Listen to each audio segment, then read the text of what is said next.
আমি রুমিন ফারহানা আপনার কাছে যদি একটা বিষয়ে আসি, যেটি মির্জা ফখরুল ইসলাম আলমগীর কয়েকদিন আগেই তিনি বলেছেন যে 16 বছর ধরে আমরা গণতন্ত্রের জন্য আন্দোলন করছি, আমাদের কোনো বিভেদ নেই, তবে আমাদের ঐক্য ফাটল ধরানোর চেষ্টা করা হচ্ছে, সেটা পারবে না, আমরা এগিয়ে যাব, আমাদের ধৈর্য ধরতে হবে, হঠকারী সিদ্ধান্ত নেওয়া যাবে না। এটি কেন বলেছেন আমি এটা জানি না, তবে আমরা ইতিমধ্যে একটা বিষয় দেখতে পাচ্ছি যেটি আপনারা যদিও যুগপৎ আন্দোলন করেছেন জামাতের সাথে, পাল্টাপাল্টি এক ধরনের মনে হচ্ছে যে তর্ক, আবার পাল্টা তর্ক একটা চলছে।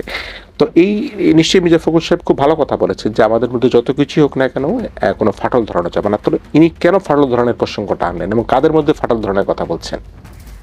কিরণ ভাই, যখন আমরা গত 17 বছর একসাথে মার খেয়েছি, একসাথে জেলে গেছি, একসাথে নানান রকম নির্যাতনের মুখোমুখি হয়েছি, একসাথেই এলাকা থাকতে পারি নাই, একসাথেই চাকরি হারিয়েছি, ব্যবসা করতে পারি নাই, দোকান জমি দখল হয়ে গেছে, আমাদের তো একসাথেই এই সাফারিং গুলো হয়েছে, তাই না? সো আমাদের ঐক্যের কথাটা যেটা বলছেন, এটা কিন্তু আমাদের দুঃসময়ের ঐক্য, এবং এই ঐক্যে ফাটল ধরানো মুশকিল। ঐক্যটা কিসের ঐক্য?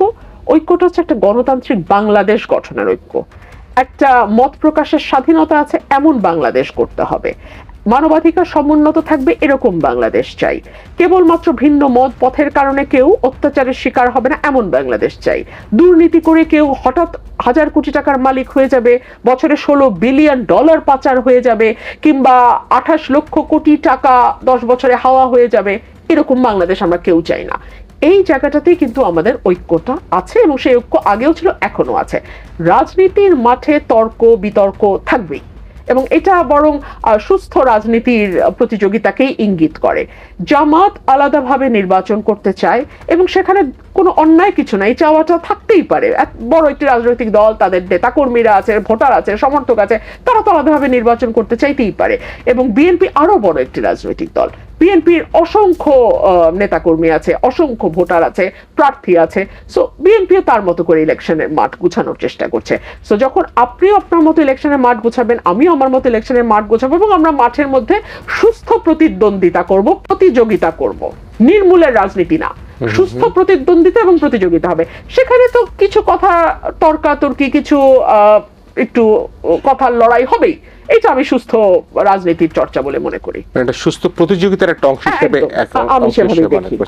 তাহলে সেই জায়গায় যদি আসি আমরা, যে আপনারা জাতীয় সরকারের কথা বলছেন, আমি আপনাদের বড় বড় নেতারাও বলছেন যে বিএনপি যতটি আসনই পাক না কেন, সংখ্যাগরিষ্ঠ আসন পেলেও একটা জাতীয় সরকারের কথা বলছেন। এখন এই জাতীয় সরকার বলতে আসলে আপনারা কি বোঝানোর চেষ্টা করছেন?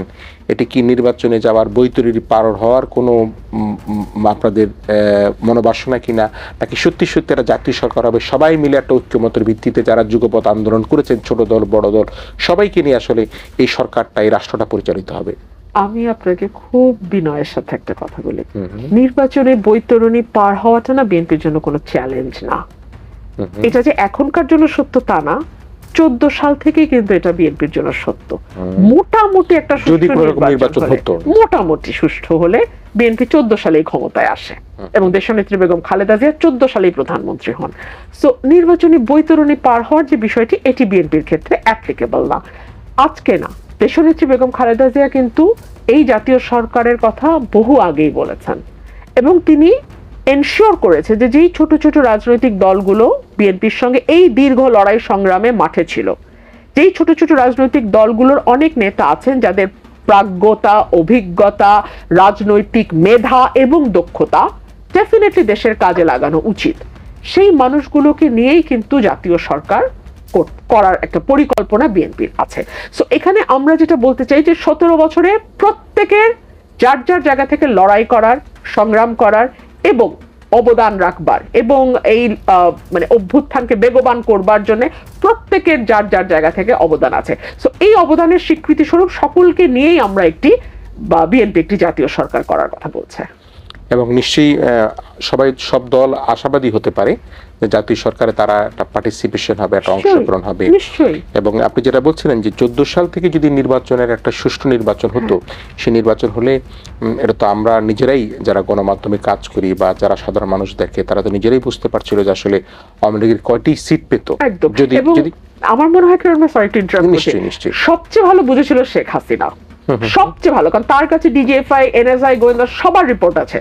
তো উনি জানতেন যে ওনার পক্ষে আসলে ওনার দলের পক্ষে কয়টা সিট পাওয়া সম্ভব, সে কারণেই কিন্তু হঠাৎ করে তত্ত্বাবধায়ক সরকারটা বাতিল করা। এটা কিন্তু ওনার ইলেকশন ম্যানিফেস্টোতে ছিল না। 2008-এর নির্বাচনী ইশতেহারে কিন্তু কোথাও লেখা ছিল না যে তত্ত্বাবধায়ক সরকার বাতিল করব। যেই উনি দেখলেন যে দেশীয় এবং বিদেশি ষড়যন্ত্র দিয়ে উনি 2/3 মেজরিটি পেয়ে গেছেন সংসদে, অমনি উনি তত্ত্বাবধায়ক সরকার বাতিলের একটা পায়তারা করলেন এবং সংবিধানের মানে সংশোধনের জন্য আদালতের ঘাড়ে তিনি বন্দুকটা রাখলেন। তো সেই অবস্থায় এখন তো আওয়ামী লীগের আসলে যে অবস্থা সেটা দেখা যাচ্ছে যে বড় বড় নেতা নেত্রী যারা আছেন তারা তো আসলে অনেকেই দেশে নাই, যারা আছেন তারা হাজতে আছেন। এবং আমরা যদি মাঝারি গোছের নেতা কর্মীদেরকে দেখি, তারা অনেকেই এখন সামাজিকভাবেও কিন্তু এখন কোথাও যাচ্ছে না, আসছে না, খুব একটা দেখা যাচ্ছে না। ইভেন আমরা যদি এখন আমাদের গ্রামে মফস্বলে তো ওয়াজ মাহফিল চলে, সেখানেও কিন্তু এখন দেখা যায় যে সামাজিকভাবে সেই ওয়াজ মাহফিলে কিন্তু আওয়ামী লীগের নেতা কর্মীরা খুব একটা বেশি যাচ্ছে না। তাহলে আপনি যেটি বললেন যে শেখ হাসিনা খুব ভালো করেই জানতেন তার অবস্থানটা কি, তাহলে ভবিষ্যৎ শেখ হাসিনার অবস্থান কি বা আওয়ামী লীগের অবস্থান কি হতে পারে? আমি নিকট ভবিষ্যতে আমি শেখ পরিবারের কেউ, শুধু শেখ হাসিনা বলে নন, কেউই বাংলাদেশে আওয়ামী লীগের হাল ধরতে পারবে এবং সেভাবে এসে একটা শক্তিশালী অবস্থান তৈরি করতে পারবে, এটা আমি আমার ব্যক্তিগতভাবে সেটা মনে হয় না। বিকজ এত মানুষের রক্তের দাগ তাদের হাতে, এবং এই যে দুর্নীতির ভয়াবহ সব তথ্য সামনে আসছে, একে মানে মানুষের উপর নৃশংসতা, দেশের মানুষের উপর গুলি চালানো, দেশের আইন শৃঙ্খলা রক্ষাকারী বাহিনীকে নিজ দেশের মানুষের দিকে লেলিয়ে দেওয়া, অন্যদিকে দুর্নীতি, এই দুটার যে যুগপদ একটা ব্লেন্ড হয়েছে, এখান থেকে আমার মনে হয় না যে শেখ পরিবারের কেউ আওয়ামী লীগের রাজনীতি হাল ধরতে পারবে। আওয়ামী লীগ যদি রাজনীতি করতে চায় তাহলে তারা আসলে কাদেরকে নেতৃত্বে এনে কিভাবে রাজনীতি করবে এটা তাদেরকেই ঠিক করতে হবে। তাহলে যে আসন্ন যে নির্বাচনের কথা আমরা এতক্ষণ বললাম, সে নির্বাচনে তাদের অংশগ্রহণটা কি হতে পারে? আমার মনে হয় মানুষ কিন্তু তাদেরকে না বলেছে, রেড কার্ড দেখিয়েছে। তবে হ্যাঁ, তাদের কিছু ফিক্সড ভোট আছে। একটা সাম পার্সেন্টেজ অফ ভোটার পৃথিবী উল্টে গেলেও নৌকায় ভোট দেবে, এরকম আছে। সো এরকম ধানের শীর্ষেরও ভোটার আছে, প্রচুর ভোটার আছেন। জি আছে, বলা তো হয় 32% এভাবে ভোটাররা ভাগ, আর বাকিটা হচ্ছে সুইং ভোট, 40% হচ্ছে সুইং ভোট। আমি ধরে নিলাম বিএনপির ভোট এখন 42% হয়তো আরো বেড়েছে, 45%, হু নোস। আর আওয়ামী লীগেরটা কমে হয়তো 25% হয়েছে, মানে যেগুলো জাস্ট স্পেকুলেশন আর কি, ধারণা আমার। তো এরকম হয়েছে, কিন্তু ওই ভোটটা তো আছে। এখন এই সরকারকে সিদ্ধান্ত নিতে হবে যে গণহত্যাকারী দল হিসেবে কিংবা মানবতা বিরোধী অপরাধের সঙ্গে যুক্ত দল হিসেবে, ঠিক যেভাবে জামাতের বিচার আওয়ামী লীগ করেছিল, মানে করার একটা নাটক সাজিয়েছিল তারা, সেভাবে এই আওয়ামী লীগের বিচার করে আওয়ামী লীগকে নিষিদ্ধ করে নির্বাচন থেকে দূরে রাখবে, নাকি আওয়ামী লীগকে নির্বাচন করতে দিবে, এই সিদ্ধান্তগুলো এবং এই আলোচনাগুলো কিন্তু এখন হওয়া উচিত কিরণ ভাই। এই আলোচনাগুলো আমরা কেউ করতে চাই না। আমি লক্ষ্য করেছি সকলে প্রশ্নটি এড়িয়ে যাওয়ার চেষ্টা করেন, এবং বিশেষ করে যারা সরকারে আছেন এবং নির্বাচন কমিশনে আছেন, তাদের তো এই বিষয়গুলো নিয়ে ব্যাপক আলোচনা এবং একটা সিদ্ধান্তে আসা উচিত, কারণ নির্বাচনের খুব বেশি দেরি নাই। কিন্তু আবার আপনি ধরেন আওয়ামী লীগের তো একটা ফিক্সড ভোটের কথা আমরা আলোচনা করলাম, আওয়ামী লীগ আসলো নির্বাচনে এবং আওয়ামী লীগ প্রার্থী দিল, দেওয়ার পরে যেই এলাকাটাতে এতদিন সেই প্রার্থীর ভোটাররা, সমর্থকরা নির্বিচারে মানুষের উপর জুলুম করেছে, সেই লোক যখন আবার গিয়ে এলাকায় ভোট চাবে, এলাকায় যে আইন শৃঙ্খলা পরিস্থিতির অবস্থা যেটা দাঁড়াবে, মাঠের অবস্থা যেটা দাঁড়াবে, সেটা নিয়ন্ত্রণ করার মতন ফোর্স কি সরকারের আছে? আসলে কি তারা আসতে পারবেন? মানে আপনি তো বললেন আরেকটু দূরে গিয়ে বললেন, তারা যদি আসে, মানে জনগণ কি তাদের গ্রহণ করবে? তারা কি আসতে পারবে? জনগণ তাদের গ্রহণ করবে না কিরণ ভাই, জনগণ তাদের গ্রহণ করবে না, এই ব্যাপারে নিশ্চিত। কিন্তু তাদের আসার মানে পথটা রুদ্ধ করবার পথ হচ্ছে আইনগতভাবে দলের বিরুদ্ধে ব্যবস্থা নিয়ে দল নিষিদ্ধ করা। তাহলে তো সেই প্রক্রিয়াও সরকারকে শুরু করতে হবে। আমি শুধু বলতে চাচ্ছি, হাতে তো সময় বেশি নাই, কি করতে চান সেটা পরিষ্কার করেন মানুষের কাছে, অ্যাটলিস্ট নিজেদের মধ্যে একটা সিদ্ধান্তে আসেন এবং সেটা জাতিকে জানতে দেন। আর যদি আপনাদের মধ্যে কোনো কনফিউশন থাকে, মানুষের কাছে আপনারা যেতে পারেন, গণভোটের আয়োজন করতে পারেন, করেন। তো আমি একটু আপনার ব্যক্তিগত রাজনীতির দিকে আসি। আপনি তো অনেকদিন আন্দোলন সংগ্রাম করলেন, আমরাও দেখলাম। নিশ্চয়ই যারা বিএনপি পন্থী তারা তো প্রত্যেকেই জানে, সাধারণ মানুষও জানে, টেলিভিশন যারা দেখে তারাও জানে। তো আপনি আপনার নিজের রাজনীতিটিকে কিভাবে ভাবছেন, কি চাচ্ছেন আপনি? আপনি নিশ্চয়ই আমরা চাই যে আপনি দেশের রাজনীতিতে পার্লামেন্টে যাবেন, উচ্চকিত কণ্ঠে জনগণের কথা বলবেন। আপনার রাজনৈতিক অবস্থানটা কি অবস্থা চলছে?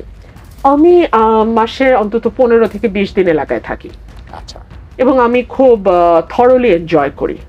আমার নেতাকর্মীদের খুব শক্তভাবে নির্দেশনা দেয়া আছে, কোনো রকম কোনো মানে মিসডিডের সঙ্গে যেন তারা যুক্ত না হয়, কোনো রকম কোনো অপকর্মের সঙ্গে যেন তারা কোনোভাবে যুক্ত না হয়। সো আলহামদুলিল্লাহ আমি যতবারই যাচ্ছি প্রতিবারই তো মিটিং, কোনো না কোনো সমাবেশ একটা আমি রাখি, মানে প্রতিবার যাওয়ার সময় একটা সমাবেশ আমি রাখি। এবং আপনি যদি পত্রিকাগুলোর দিকে নজর রাখেন আপনি দেখবেন সেখানে বলা হয় যে আমার জনসভায় জনতার ঢল। এবং আপনি যদি জেনুইন মানুষ হন, মানে ফেক এন্ড জেনুইন এর ডিফারেন্স না, অনেকে মনে করে মানুষ বুঝতে পারে, মানুষ খুব ভালো বুঝতে পারে, খুব ভালো বুঝতে পারে।